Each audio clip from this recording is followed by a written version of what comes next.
Gen Z and Millennials, you were lied to. What's up, it's Gene, this word to be great. I'm making this video for Gen Z and Millennials who feel lied to. You know, you did everything society told you you're supposed to do. Go off to college, get the student loan debt. You know, one day you're going to have the White House and the picket fence. You're going to live the American dream. But now you realize that American dream has become American nightmare. So before I get more into this discussion with you, I want to give you more about my own background, my journey as a millennial, and why I'm making this video. You see, I grew up in Houston, Texas. I grew up in the hood in a single parent home. And, you know, as I was growing up, I was very disgusted about the fact that I had to see my mama, struggle taking care of us on welfare. I hated seeing her go up to the cash register sometime and she had to put items back because she didn't have the money to pay for it. And it really burned my soul. And I used to tell myself, one day I'm going to make it out the hood. I'm going to be successful. I want to be able to help my mama out. That was always my focus, to just be a successful individual. But I remember when I was in middle school and I was skipping school a lot and I was getting a whole lot of trouble. And I made my mama promise one day. I said, Mama, one day I'm going to graduate from college. I'm going to become a millionaire and I'm going to, do all these things. The things you say as a kid. And my mama was like, okay, we're going to see. And then she made a statement to me. She was like, listen, if you really want to go to college, you have to figure out a way to do it because I can't help you pay for college with food stamps. And it's just that statement just bothered me because it's like, wow, we are really poor. You know what I'm saying? I don't want to be poor for the rest of my life. But I did not know how I was going to go to college. I didn't know how I was going to, get out the hood. But it wasn't until when I was in high school. It was like my sophomore year. Our counselors came to our classroom and gave a presentation with this lady. Now, this lady was from one of the big universities that wasn't that far from the school. She came there to talk to us about the American dream. And the American dream was going out to college, getting a degree, getting a great job. So one day you could raise a family, get a white picket fence and a big house. That was the American dream. And as I listened to that lady talk, I was like, you know what? I'm on the right path. That's what I'm going to do. And then she started talking to us about, financial aid and student loans if you didn't have the money to go to school. And, I'm 18, 19 years old. I didn't think none of no student loans. I was like, okay, they're going to loan me money. I'm going to go out to school. I'm going to be successful. So when I graduated from high school, I decided to take that path. Now, I went out to play college basketball. It was a school that was a small school. They didn't really have no athletic scholarships. They gave you some money. They gave you some academic money, but also they gave you an opportunity to get student loans. So what did I do? I got the student loans. I was like, okay, they're going to pay for my college. I'm going to be here. I'm going to be massively successful. Well, that was in 2001 when I started. And what happened during that time? 9/11. We had the terrorist attack in America. And I still remember it like it was yesterday because I was walking from the gym after doing a basketball workout by myself. And when I got back to my dorm, my roommate who was from Hungary, he was like, Gene, your country just got attacked. I was like, attack? What are you talking about? He said, you just had a terrorist attack. So I'm looking at the television and I see these airplanes flying to this building. Now, I think he's joking. I think this is a movie. But as I stared at it, I realized it was on live television. And the fear that I felt at that moment, like, wow, we just had a terrorist attack. And I remember the next morning when we had to go to our basketball workouts, my coach said to us, he said, listen, guys, you're not just getting in shape today for basketball. We are a country that's about to be in war. You need to be in shape in case you get drafted. You have a high chance of surviving. And when he said that, the fear that was on everybody's eyes, we thought to ourselves, we were going to get drafted. We was going to be fighting in this war. And then right after that, the Iraq war had started and we were seeing stuff on TV. I remember they had like a campaign called Shock and Awe or something like that, where the planes was bombing in Iraq. And the more I watched that, the more fear I got inside of me. But what I did not realize, it wasn't just the war that we was going to be concerned about. It was going to be the financial crisis that came after that. See, I went through those 4 years at that university, got my bachelor's degree. My mom was at the graduation. My daddy, even though he had been in my life since I was 11, he came to the graduation. They were all proud of me because I had finally done something that nobody else in our family did. I graduated from college. I became a first generation college graduate, and I was so proud of myself, and they were so proud of me. And one of my professors was like, "Hey, Gene, you're a very smart, bright kid. Why don't you go for your master's degree?" So I decided to take him up on that, and I went to a bigger university, and I worked on my master's degree. I did very well. And in 2008, I graduated, and something that I did not see coming happened, and that was the housing crash. So when I graduated, I was seeing on television all the time, all these jobs are being lost. I had got a job at a gym, a job that I could have got if I did not go to college. So I worked there for about 6 months, 3 to 6 months, something like that. I can't remember. And then I moved on to my first career job, which was, being an exercise physiologist in a exercise clinic. So I was rehabbing people with cancer, HIV, diabetes, you name it. I was really enjoying the job. But at the same time, I was seeing every day still all of these layoffs. It was hundreds of thousands of people being laid off. But I thought to myself, I have a master's degree. There's no way I'm going to get laid off. I'm safe. But boy, was I wrong. I still remember like it was yesterday when, two of the managers, kind of like what you call executives, came to the exercise clinic when I was shutting it down about, 5 o'clock that evening. And I thought they was coming and tell me I'd been promoted because I had applied for a management position. And the manager slid this piece of paper in front of me that said severance agreement. And I was like, what in the world is this?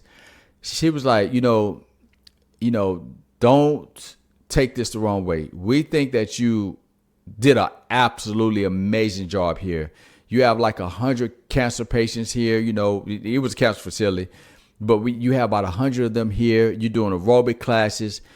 The patients love you, but I have to inform you, after next week, you will no longer be employed with the foundation.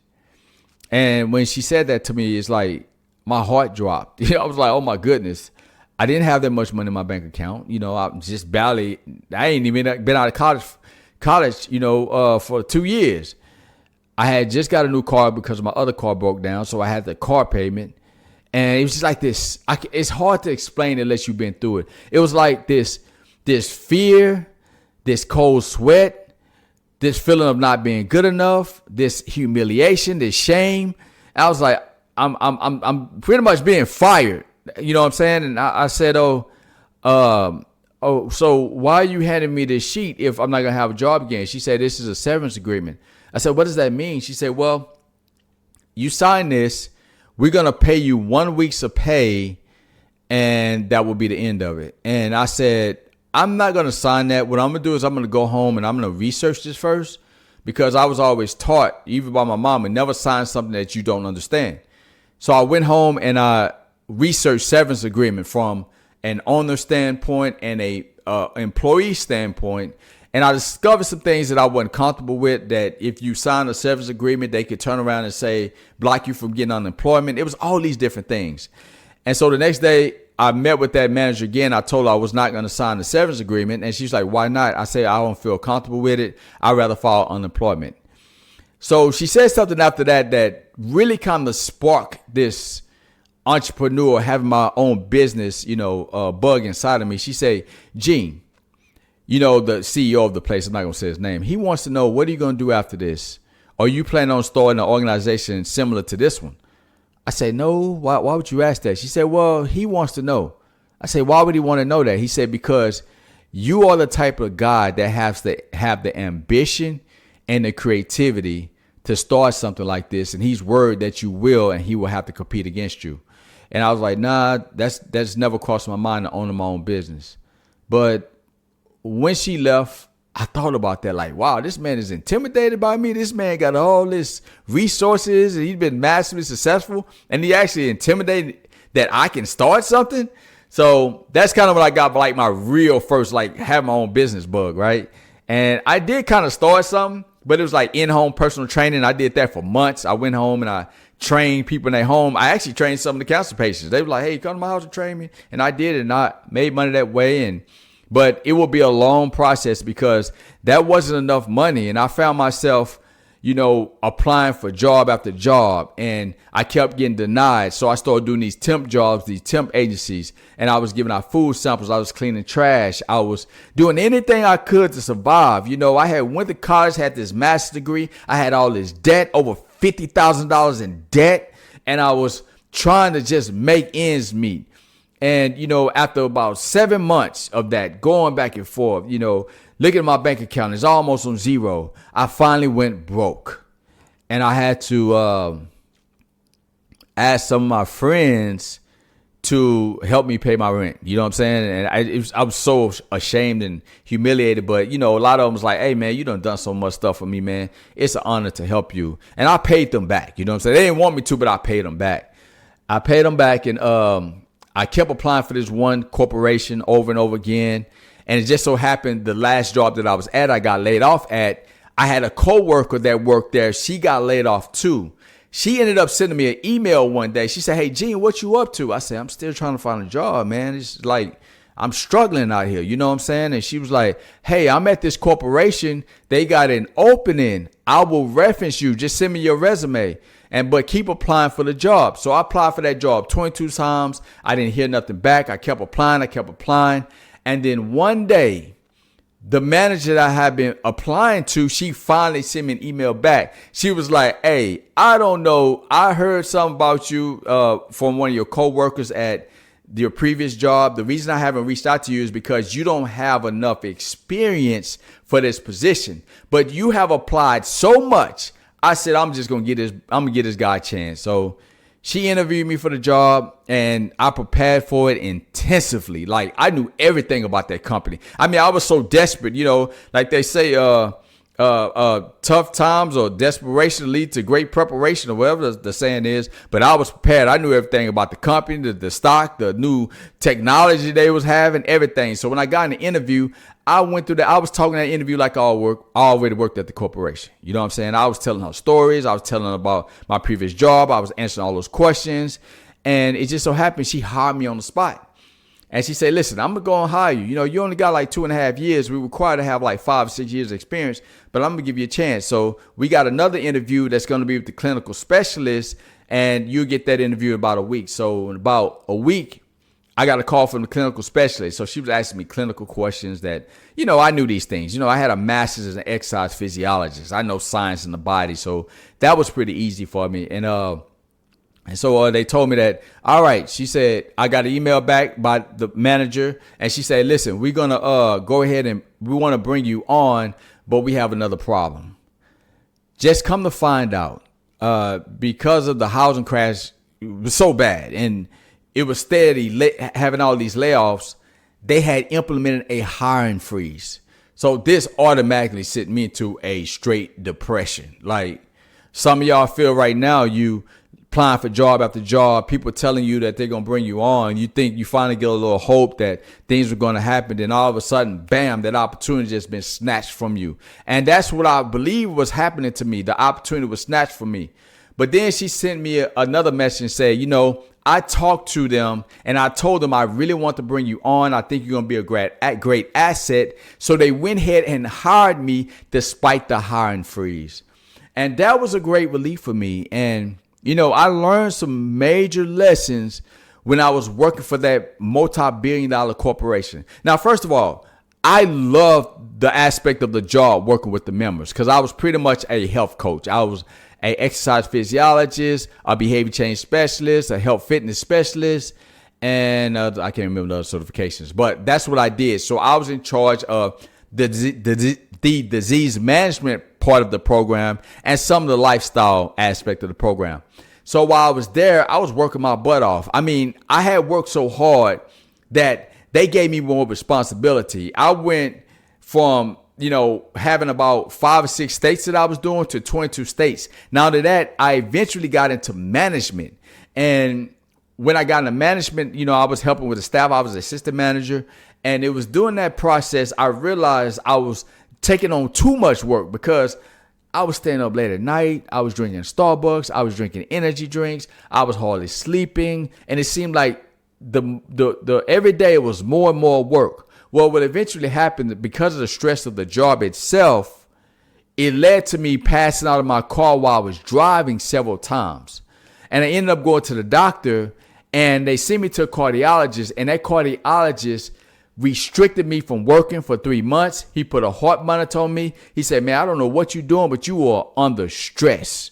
You need to chill. And I kind of told him it's my job. He said, you probably need to get out that job. So in those 3 months, I started thinking about my life. Like, bro, I'm busting my butt for these people. I'm killing myself on this job. I'm working. I'm averaging like 3 hours of sleep. You know what I'm saying? And I'm not making that much money. And I just felt like it almost felt like I was like almost like a slave or something. You know what I'm saying? It seemed like I was always at the job.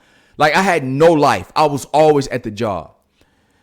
So I made a decision at 3 months that, if I'm going to work this hard, building something, I want to build something that I own. And, when I discovered public speaking, because I had a executive tell me that there was another position opening that required public speaking skills, which I was afraid. So I joined a speech club, and I discovered that I had a gift to be able to communicate. You know what I'm saying? And I said to myself, I'm going to find a way to use this gift to make money. I want to be able to write books. I want to do something I love to do. You know what I'm saying? I don't want to be chasing this American dream no more. I want to chase my own dream. I didn't never ever take the time out to ask myself, what is the dream that I want for my life? I just went down the path that these counselors and other people in society told me was the traditional path to prosperity. And that was this so-called American dream. But what I discovered was that dream was a big old fat lie. I went and got in all that student loan debt. I chased that dream. I found myself in a cubicle night and day. I was worked to the ground. It almost killed me. But after that, I got off that heart monitor.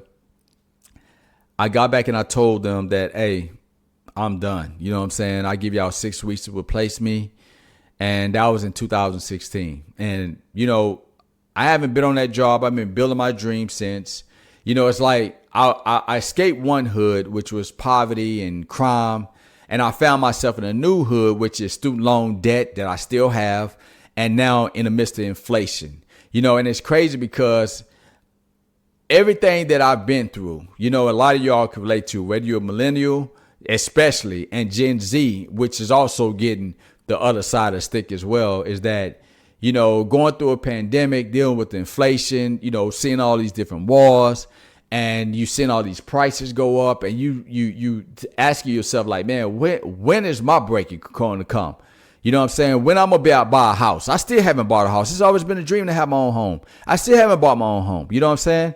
And I'm like, man, I'm seeing like the older generation, they doing well, the baby boomers, and the baby boomers is who I had to deal with in the corporate world. That was my biggest challenge, because a lot of them, was very selfish. It didn't seem like they wanted to see other people rise up. Even when I was in management, I was battling with a baby boomer. I was trying to hire the new college graduates so they could get an opportunity. And she wanted to hire the people that, pretty much almost at retirement age. So it was like, man, this is crazy. That's why today I'm in a college town, and I'm going to be real with y'all.